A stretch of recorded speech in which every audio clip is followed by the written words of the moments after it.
जय माताजी, जय श्री कृष्ण। केम छो बधा यूट्यूब फैमिली मित्रों? मजामां ने? मजामां ज हशो तो हूँ मारी चेनल लईने आवी छुं सोरठनी अन्नपूर्णा किचन, जेमां तमारुं हार्दिक स्वागत छे। तो आज हूँ तमने एवी रेसिपी बताववानी छुं, आपणे प्रसंगमां होय, वरामां होय एवुं रसावाळुं छाल उखेड़ा वगरनुं बटेटानुं शाक कई रीते बनाववानुं ने ते। तो चालो आपणे सौप्रथम रेसिपी निहाળી लईए। हालो आज आपणे छे ने सरसथी छालवाळुं रसावाळुं बटेटानुं शाक बनाववानुं छे। कई रीते बनावीए ने ए तमे खास जोजो। आपणे जो आ 3 बटेटा लीधा छे, आपणा मेमर प्रमाणे लेवाना छे। 2 मोटी साइजना छे, 1 नानी साइजनुं छे। त्यार पछी आपणे जो आमां बादिया अने लविंग लीधा छे। त्यार पछी आपणे सुकेला 2 मरचा लीधा छे। त्यार पछी राई मेथीना दाणा लीधा छे। त्यार पछी आपणे स्वाद अनुसार निमक लीधुं छे। त्यार पछी आपणे धाणा भाजी लीधी छे। त्यार पछी आपणे मीठो લીમડો લીધો છે। ત્યાર પછી આપણે આ તમાલપત્ર લીધા છે, જો એ પણ આપણે 3 લીધા છે તમાલપત્ર। ત્યાર પછી આપણે આખું જીરું લીધું છે। ત્યાર પછી આપણે 1 ચમચી જેટલી હિંગ લીધી છે। ત્યાર પછી આપણે 2 થી 3 ચમચી જેટલી કાશ્મીરી લાલ મરચું પાવડર લીધું છે। તો જોઈ લો આપણે આટલી વસ્તુના ઉપયોગથી આપણે સરસથી રસાવાળું બટેટાનું શાક કઈ રીતે બનાવીએ ને તે તમે ખાસ જોજો। હજુ આપણે વઘાર માટે તેલ ઉમેરશું અને પાણી ગરમ કરીને ઉમેરશું। તો ચાલો આપણા 3 બટેટા છે ને પહેલા એને સરસથી ધોઈ લઈએ, કેમ કે આપણે છાલ ઉખેડવાની નથી, તે માટે ધોઈને આપણે એને સુધારી લેશું અને પછી પાછું આપણે સરસ પાણીમાં ધોઈ લેવાના છે, જેથી આપણું શાક સરસથી બને। તો ચાલો હવે આપણે પહેલાં આગળની પ્રોસેસ ચાલુ કરી દઈએ। કઈ રીતે આપણે બટેટાનું શાક સરસથી આપણે લગ્ન પ્રસંગમાં હોય ને એવું સરસથી છાલવાળું રસાવાળું બટેટાનું શાક બનાવવાનું છે। તો ચાલો હવે આગળ આપણે જોઈ લઈએ। જો તો આપણે આ રીતે બટેટાને પહેલા ધોઈ લેવાના છે। જે આપણે 3 બટેટા લીધા સરસથી ધોવાના છે, કેમ કે આપણે છાલ ઉખેડવાની નથી ને એટલા માટે। જો આપણે 2 મોટી સાઈઝના બટેટા લીધા છે, 1 નાની સાઈઝનું બટેટું છે। આ રીતે સરસથી પહેલા આપણે ધોઈ લેવાના છે બટેટાને। જો આપણે આ રીતે પછી બટેટાને સરસથી ધોઈ લીધા છે, આપણે છાલ હોતા સુધારી લેવાના છે। આ રીતે જો આટલા પીસ આપણે કરીએ છીએ, એ પછી તમારે જોઈએ એટલા તમે કરી શકો છો। આપણે 3 બટેટાને આ રીતે સુધારી લઈશું।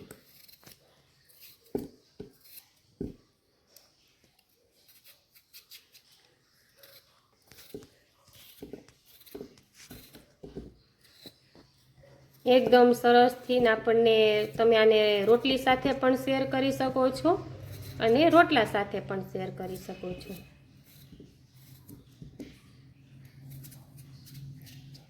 જો આપણે શાકમાં પાણી છે ને ગરમ ઉમેરવાનું છે, તો આપણે જો અડધો લીટર જેટલું પાણી છે ને ગરમ મૂકી દીધું છે, એટલે સરસથી આપણે પાણી શાક વઘારીએ ને એટલે ગરમ પાણી એમાં ઉમેરશું। ત્યાર પછી આપણા જો 3 બટેટા જે લીધા છે ને એ સુધારાઈ ગયા છે, એને આપણે આવડા પીસ કરી લીધા છે। ત્યાર પછી આપણે એને પાછું ધોઈ લેવાનું છે, જો આ રીતે। એકદમ તમે છાલ ઉખેડા વગરનું શાક કરો ને એકદમ સરસથી મીઠું થાય છે, તમને ભાવે। ત્યાર પછી આપણે જોવો કુકર મૂકી દીધું છે ગેસ ઉપર, જોઈ લો ને આપણે એમાં તેલ ઉમેર્યું છે। આપણે 1 વાટકી તેલ ઉમેર્યું છે, એ પછી આપણે શાક પ્રમાણે આપણે ઉમેરી શકીએ છીએ। ખાસ વઘારની જ ખાસિયત છે, કઈ રીતે વઘારીએ એ ખાસ જોજો। જો આપણે પાણી ગરમ કરીને 1 વાસણમાં ઉમેરી લીધું છે। જો આપણું તેલ ગરમ થઈ ગયું છે। જો આ રીતે આપણે સુકેલા મરચાં એડ કર્યા છે। ત્યાર પછી આપણે લવિંગ અને બાદિયા એડ કરવાના છે। ત્યાર પછી આપણે તમાલપત્ર એડ કર્યા છે।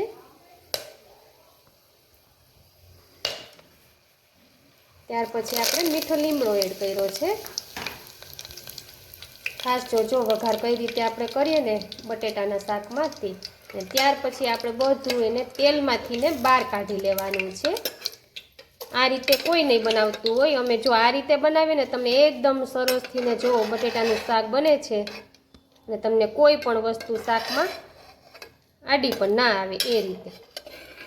જો આપણે બધું કાઢી લીધું છે, કેમ કે એનો વઘાર આપણે તેલમાં બેસી જ ગયો હોય છે, આપણે આ ખડા મસાલાનો। આપણે બધું આ રીતે બહાર કાઢી લેવાના છે। લવિંગ છે, બાદિયા છે, તમાલપત્ર છે, સુકેલા મરચાં છે અને મીઠો લીમડો છે, તેને આપણે બહાર કાઢી લઈશું। ત્યાર પછી આપણે રાઈ મેથીના દાણા એડ કરવાના છે. ત્યાર પછી આપણે આખું જીરું એડ કરશું આ રીતે. ત્યાર પછી આપણે હિંગ એડ કરશું. ત્યાર પછી આપણે જે સરસથી છાલ ઉખેડા વગરના બટેટાના પીસ કરી લીધા છે ને તેને એડ કરશું આ રીતે.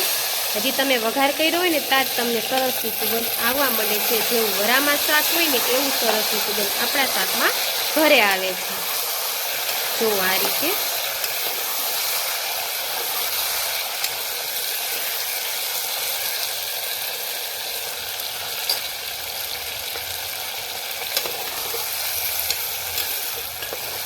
તેલમાં એકદમ રીતે આપણે એને થોડી વાર 3 થી 4 મિનિટ આપણે કડકડવા દેવાનું છે.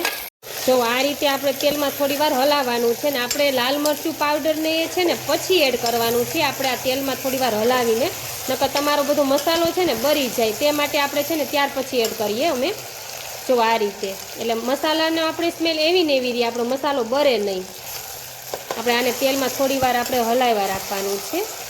જો આ રીતે આપણે તેલમાં એને આપણું બટેટું છે ને, જો આપણે અત્યારે કાચા બટેટાનું શાક બનાવીએ છીએ, આપણું બટેટું પોચું થઈ જાય ને, જો આપણે અડતા એને આપણે સરસથી તેલમાં પોચું થઈને ત્યાં સુધી આને આપણે આવી રીતના તેલમાં સરસથી હલાવવાનું છે. એને તરતથી આપણે બધું પાણી કે નથી નાખી દેવાનું, તો આપણું શાક બરોબર નથી બનતું. આપણે આને 4 થી 5 મિનિટ સુધી આવી રીતના હલાવવાનું છે, આપણું બટેટું જ્યાં સુધી પોચું ના થાય ત્યાં સુધી. ત્યાર પછી આપણે બીજા બધા મસાલા એડ કરવાના છે, જેથી આપણા મસાલા તેલમાં બળી ન જાય તે માટે. જો આપણા સરસથી તેલમાં બટેટા પોચા પડી ગયા છે. જો હવે આપણે એમાં પછી બધો મસાલો એડ કરશું. સૌપ્રથમ આપણે જો નિમક એડ કરીએ છીએ, જે આપણે સ્વાદ અનુસાર ઉમેરવાનું છે. આ રીતે શાક બનાવજો. જે બટેટાનું શાક તમને નહીં ભાવતું હોય ને તો પણ ભાવશે. જો ત્યાર પછી આપણે લાલ મરચું પાવડર એડ કર્યો છે. એ તમે પછી તમારી રીતના, જો કોઈ વધારે તીખું ખાતું હોય તો ઉમેરી શકો છો, વધારે અને ઓછું ખાતું હોય તો આપણે એમાં ઓછું એડ કરવાનું છે. જો આ રીતે સરસથી આપણે બટેટામાં લાલ મરચું પાવડર પણ ઉમેરી દીધું છે. ત્યાર પછી આપણે ગરમ કરેલું જે પાણી લીધું છે ને તેને એડ કરશું. જો ઠંડુ પાણી નહીં ઉમેરવાનું, ગરમ પાણી ઉમેરવાનું. જો જેથી આપણું બટેટા કે કાંઈ હોય ને એ ઠંડા પાણીથી આપણે ઠોઠડું ના થઈ જાય એ રીતે. જો અને ગરમ પાણી તમે ઉમેરો ને તો શાકનો સ્વાદ જ કંઈક અલગ આવે. એમાંય અમારું મમ્મીનું તો બટેટાનું શાક તો પ્રખ્યાત છે, એટલે તમે જરૂરથી આ રીતે બનાવજો. ત્યાર પછી જો આપણે આખું પાકું જીરું જે છે ને ખાંડેલું એ એડ કર્યું છે. ત્યાર પછી આપણે ધાણા ભાજી અમે છે ને અંદર જ એડ કરી દઈએ છીએ, જેની આપણો સ્વાદ અંદર આપણે વઘારમાં આવે ને તો સરસથી આવે એવી રીતના. જો અને રસાવાળું સરસથી આપણે બટેટાનું શાક આજે છાલવાળું બનાવ્યું છે, તમે જોઈ શકો છો.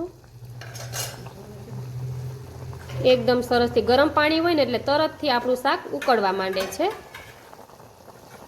જો ગરમ પાણી ઉમેરવાથી ને આપણું શાક તરતથી ઉકળવા માંડે છે. હવે આપણે છે ને ઢાંકણું બંધ કરી દેશું કુકરનું, અને ત્યાર પછી આપણે 3 થી 4 સીટી બોલાવશું, કેમ કે આપણે બનાવવાનું છે રસાવાળું બટેટાનું શાક એ માટે. તો ચાલો આપણે ઢાંકણ બંધ કરી દઈએ. તો આપણે એકદમ સરસથી ને આપણે વરામાં જે બટેટાનું શાક હોય ને એવી રીતના જો તૈયાર થઈ ગયું છે. જો આપણે આમાં છે ને 3 થી 4 સીટી બોલાવી આપણે રસાવાળું જ કર્યું છે. જો છાલવાળું આપણે બટેટાનું રસાનું શાક જો એકદમ સરસથી રસાવાળું આપણે બનાવ્યું છે. અને એકદમ સરસથી આપણે બધા ખડા મસાલા ને બધું એડ કરીને જો એકદમ સરસથી સુગંધ, આપણે જે કુકરનું ઢાંકણું ખોલ્યું ને ત્યાં સરસથી આપણે સુગંધ આવતી હતી. તો જો આપણે રસાવાળું શાક તૈયાર થઈ ગયું છે. અને છાલવાળું આપણે સરસથી બટેટા પહેલાં ધોઈ લીધા હોય છે, એટલે કોઈ વાંધો ન આવે. એટલે જો આ રીતે બનાવજો, બધાને ભાવશે. જો આપણે આમાં પછી ધાણા ભાજી આપણે અંદર તો એડ કરી જ હતી, પણ જો પછી આપણે એમાં ધાણા ભાજી એડ કરીએ છીએ આ રીતે.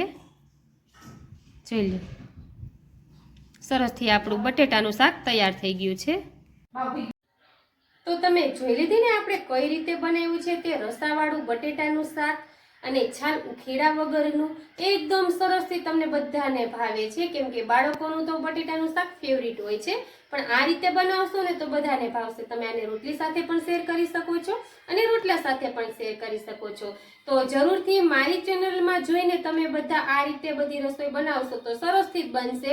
અને મારા વિડીયો જોવા તમને કેવા લાગે છે મને જરૂરથી તમે કોમેન્ટમાં જણાવજો. અને હા, મારી ચેનલના વિડીયો તમે જોતા હોય અને જો હજુ સુધી તમે સબસ્ક્રાઇબ ના કરી હોય મિત્રો તો જરૂરથી કરી દેજો. તો ચાલો, મારો વિડીયો તમે શેર કરજો, લાઈક કરજો અને મારી ચેનલને તમે સબસ્ક્રાઇબ કરી દેજો. ચાલો, આપણે આવતીકાલે મળશું કંઈક નવા વિડીયોમાં, કંઈક નવી રેસીપી સાથે, કંઈક નવું લઈને. તો ચાલો, આજે તમને જય માતાજી, જય શ્રી કૃષ્ણ, અને છેક સુધી વિડીયો જોયો છે ને તે માટે તમને બધાને થેન્ક યુ.